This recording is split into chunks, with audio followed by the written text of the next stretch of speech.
More than 200 million people in the U.S. will face extreme heat and humidity in the next few days. Now, we've been talking a lot about the risks of extreme heat, but should we also think about how to cope with all that moisture in the air? Let's ask Dr. Sheetal Rao. She's an internal medicine physician at the University of Illinois Health with a focus on how the environment affects health. Dr. Rao, thanks so much for joining us. Good morning. Thank you for having me. So, we all know that cliche, it's not the heat, it's the humidity. But okay, so it is the heat too. But why is the humidity, why is the humidity such a thing? Well, the humidity just makes the feels like temperature warmer. So, because there's so much moisture in the air, one of our body's main mechanisms for cooling down is having sweat evaporate off of our skin. But when the air is so full of moisture, that evaporation doesn't happen as efficiently or effectively, and so we aren't able to cool down as well. Are there certain people who are most vulnerable in those kinds of conditions?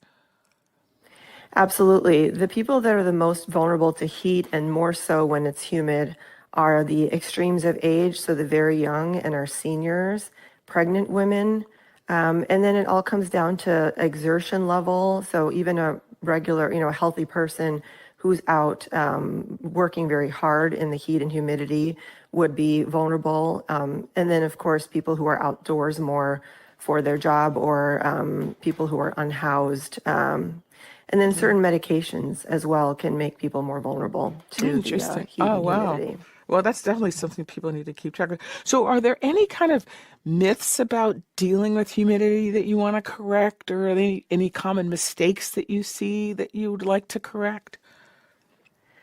Yeah, I think that sometimes people feel that being near a fan might be good enough when it's very hot and humid. And although initially a fan may feel that it's cooling you, when it's very humid outside, the sweat really doesn't have any place to evaporate to off of our skin because the air is already full of so much humidity. So the fan kind of just cycles the same air around, and it won't effectively cool people when it's very hot and humid. So what can you do if you don't have air conditioning? What do you do? Well, initially, it's good to cool down however you can. Definitely get some rest. Close all of your blinds so it's very cool in your home.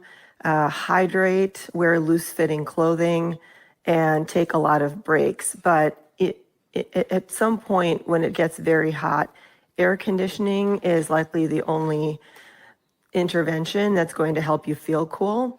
And so there are places that people can go to get cool, like cooling centers, but also just public buildings like libraries and malls and things like that. Okay, before 30 seconds left, what's your favorite cooling technique that you can tell us about?